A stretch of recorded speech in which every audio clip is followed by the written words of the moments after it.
नमस्कार। एक आयुर्वेद वैद्य होने के नाते धनत्रयोदशी का और लक्ष्मी पूजन का पौराणिक तथा आयुर्वेद विज्ञान में क्या महत्व है और साथ ही आयुर्वेद शास्त्र का पृथ्वी पर अवतरण कैसे हुआ, इसकी जानकारी आप तक पहुंचाने का प्रयत्न कर रही हूँ। मुझे विश्वास है आज का वीडियो देखने के बाद आप आपके भारतीय होने पर बहुत गर्व महसूस करोगे।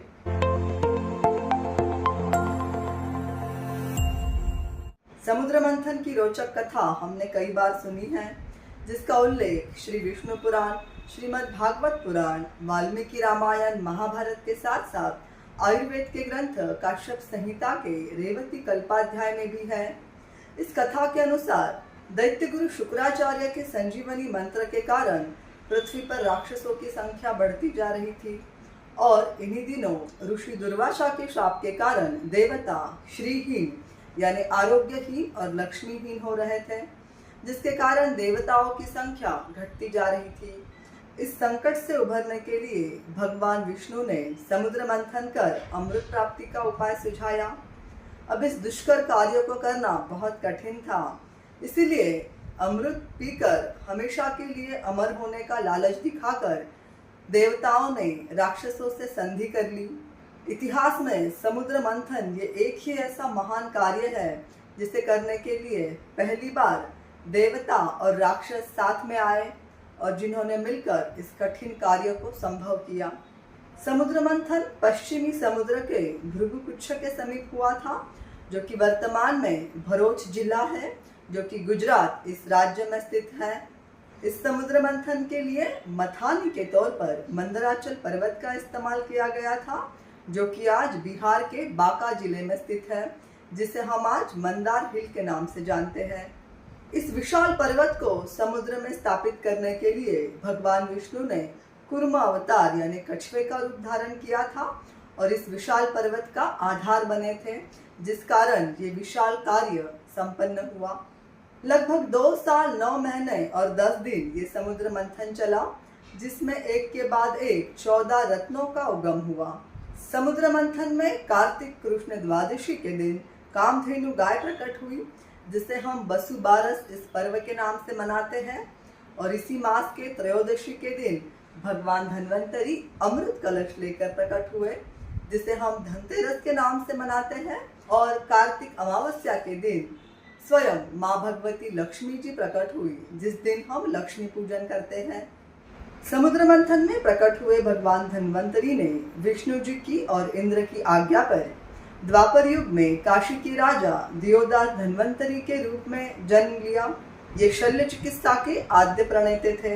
इन्होंने काशी में बहुत विशाल शल्य चिकित्सा का विद्यालय खोला और यहाँ सुश्रुत, करवीर्य, गोपुरक्षित जैसे 7 शिष्यों को आयुर्वेद की शिक्षा दी, जिनमें से सुश्रुताचार्य ने सुश्रुत संहिता लिखी, जिन्हें हम आज के शल्य चिकित्सा के जनक यानी father of surgery and father of plastic surgery के नाम से जानते हैं। देश विदेशों में आज भी जब भी कोई शल्य चिकित्सा की किताब लिखी जाती है तो उसके प्रथम पन्ने पर फादर ऑफ सर्जरी यानी सुश्रुताचार्य जी को जरूर याद किया जाता है। ऑस्ट्रेलिया के रॉयल कॉलेज ऑफ सर्जरी में सुश्रुताचार्य जी के इस अनुपम कार्य के लिए उनका परिचय देकर करीब 550 किलो वजन की मूर्ति स्थापित की गई है। 300 से ज्यादा शल्य चिकित्सा और 125 सर्जिकल इंस्ट्रूमेंट का वर्णन सुश्रुत संहिता में आया है। इसी अरब समुद्र में जिस तरह से पुणे के डेक्कन कॉलेज के प्रयास थे और भारतीय पुरातत्व विभाग के साथ कई शास्त्रज्ञों ने मिलकर भगवान कृष्ण की द्वारका नगरी, जो कि अरबी समंदर में डूबी हुई है, इसका पता लगाया। इसी साल फरवरी में हमारे प्रधानमंत्री श्री नरेंद्र मोदी जी ने जाकर दर्शन दिए। कार्बन डेटिंग से पता लग रहा है कि इस कृष्ण नगरी के अवशेष करीब 9000 साल से भी ज्यादा पुराने हैं।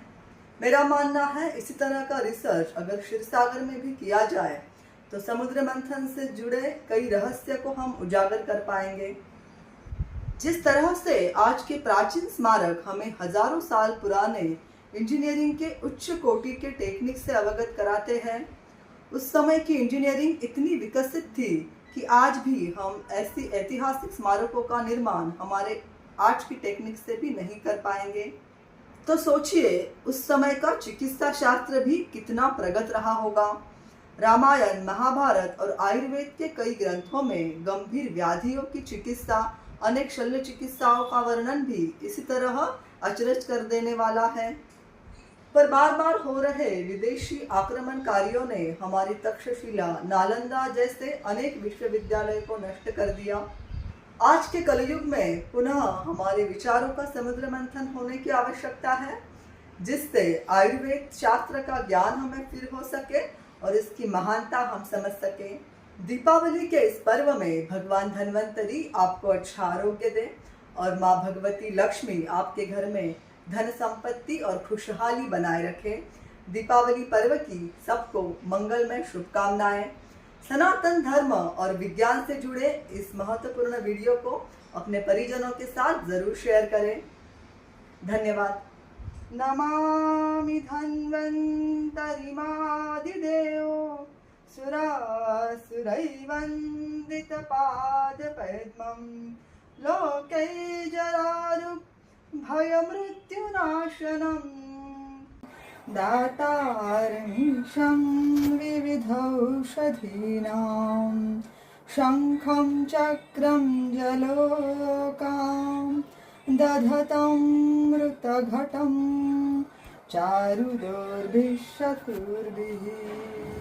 सूक्ष्मस्वच्छतिरुद्यं शुकपरिविलसन् मौलिगम्भोजनेत्रं कालाम्भोदोज्ज्वलाङ्गं चारुपीताम्बराढ्यं वन्दे धन्वन्तरिं तं निखिलगदमिव प्रौढदावाग्निनीलम् निखिलगदमिव प्रौढदावाग्निनीलम्।